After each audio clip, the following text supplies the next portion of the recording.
Yan, silipin muna natin mga tropics itong hagdanan, no? Yung bagong hagdanan. Mukhang same pa rin naman yung time na nag-video tayo. So meron pa rin isang walang ilaw. Yan, mamaya babain natin.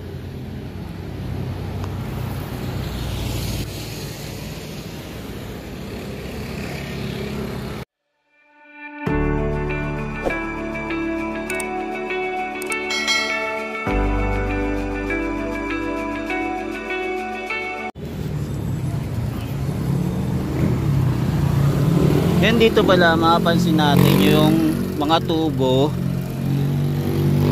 nakadikit na pala sa pader, no? Ito, natakpan na. Ayan, dinikit na nila.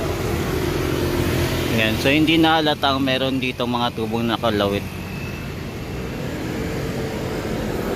Ayan, binago na nila para hindi halatang nakalalawit siya. Hindi yung mapapansin na meron palang tubo dito sa area. Yan. So ito yung latest update natin. Maging dito sa isang aircon, ganun din. Ang mapapansin na lang natin na makikita natin may tubo dito. Itong temporary. Yung temporary na tubo na ginagamit nila para mag-supply yung water tank na to. Ayan. Ito kaya para saan kaya to, no? At meron sementado dito. May hinukay kaya sila dito. Ayan, no. Tapos dito bakante pa, hindi pa sementado. Yun mga tropa, silipin din natin dito sa area na to. Ito yung papuntang Mexico Plaza. So ngayon may mga tubig-tubig dito sa area, no. Yan, ito yung sinasabi ko sa inyo, mga kintab na cobblestone, no? Pinakintab na nila.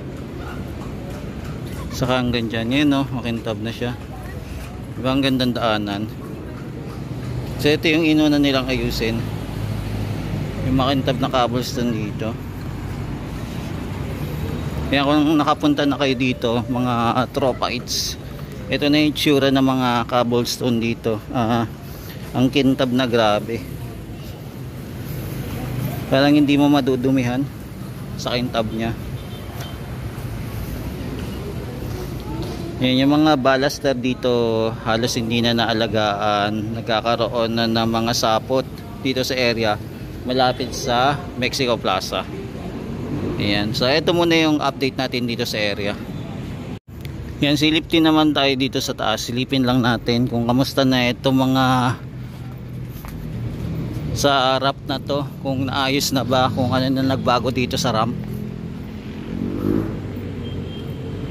Yan, meron pala silang binabakbak dito sa area, no? May mga binabakbak sila. Tapos may mapansin tayong hollow blocks.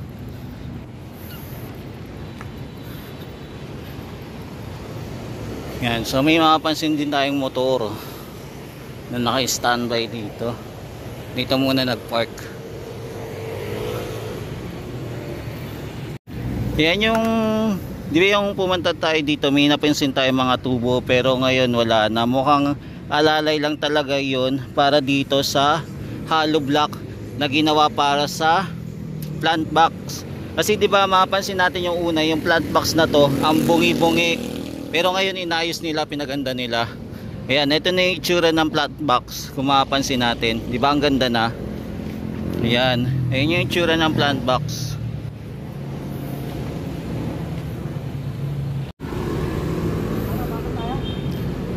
Kasi ito naman yung bagong hagdanan. Ayan. Tapos may mga inaayos-ayos pa sila eh. Ito ano to, mga kahoy-kahoy na gagamitin. Tapos for now, sarado muna dito yung area. Hindi muna in-open. Yan, ito na yung mga disenyo, no? At saka pa ilaw dito sa bagong hagdanan. Ayan, napakakinis na ng hagdanan kung mapansin natin. Ito na lang yung isang problema, walang ilaw. Ano kaya nangyari dito? Bakit walang ilaw? Pero the rest naman may ilaw kung mapapansin natin. Ayan. Diba, kompleto naman.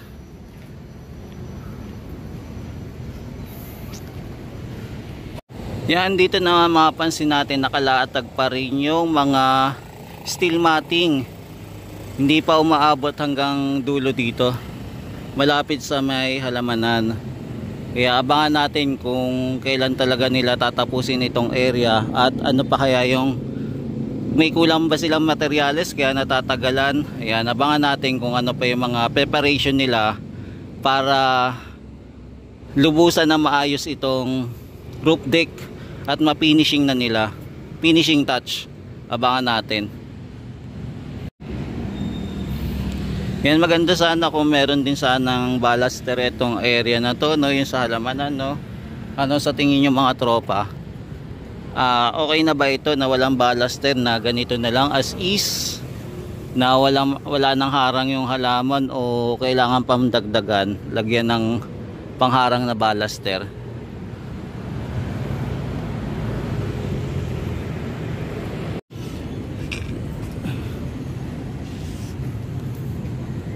Yan, dami nila, no?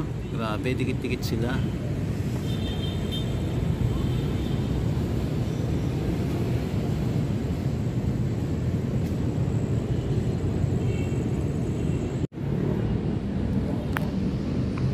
Yan yung pagpapakintab po ng cobblestone. Umabot na po hanggang dito. Malapit po sa ramp.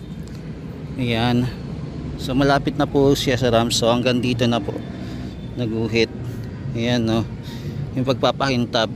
Ayan, hindi ko lang po alam kung ito bang papakintab na to ay tinatawag na waterproofing o iba pa ang tawag dito. Parang binarnish siya, para maging yung parang sasakyan, para maging matingkad yung kulay niya, diba? Yung parang hindi siya matutumihan.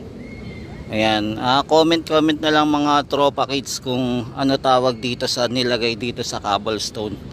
Yan, maraming salamat. Yan, lakad-lakad pa tayo mga tropa.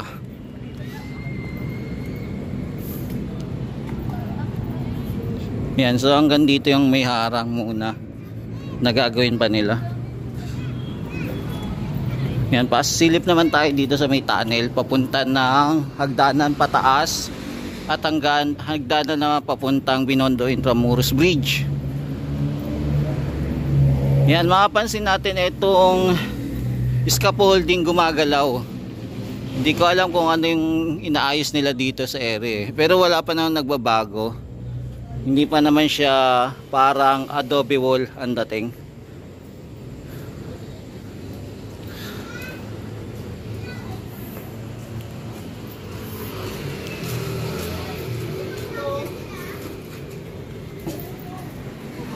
So ito yung itsura ng hagdanan. Ayan. So isa na lang yung walang kulay. Ayan.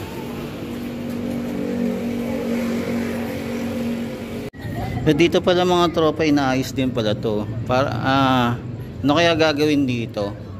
Magkakaroon din kaya ng for rental ito, o gagawin lang warehouse? Yan, sinesimentoan na nila. May naglatag na din sila ng bakal para makapagbuhos na sila ng semento. Baka bukas tapos na to. Yan. Ano kaya ang kwarto ito? Para din ba sa food o for rental o pansarili nila? Kwarto na mga magiging maintenance dito sa area. Yan mga tropa, ito kaya yung ginagamit nila para sa cobblestone. Itong ano?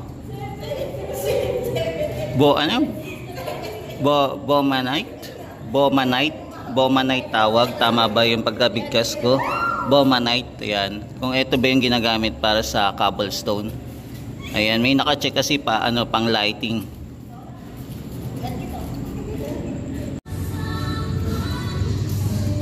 Hello, doggy.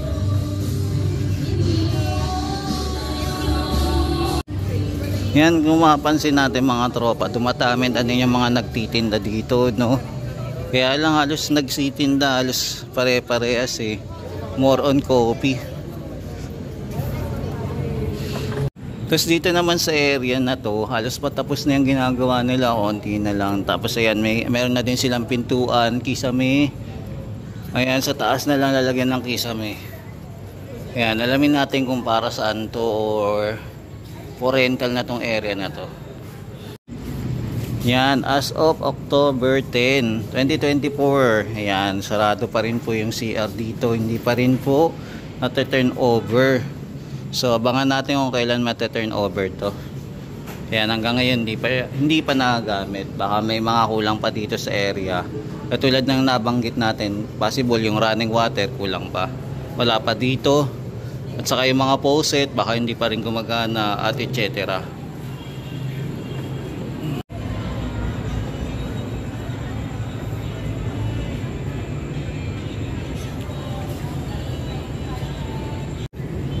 Yan, dito din sa area bakante na. Dati ito tambakan ng mga gamit, pero ngayon bakante na yung lugar na to. Wala na yung mga gamit dito. Malaki-laking kwarto ito. Tapos nandito din yung pinaka power. Baka tatakpan din siguro yan.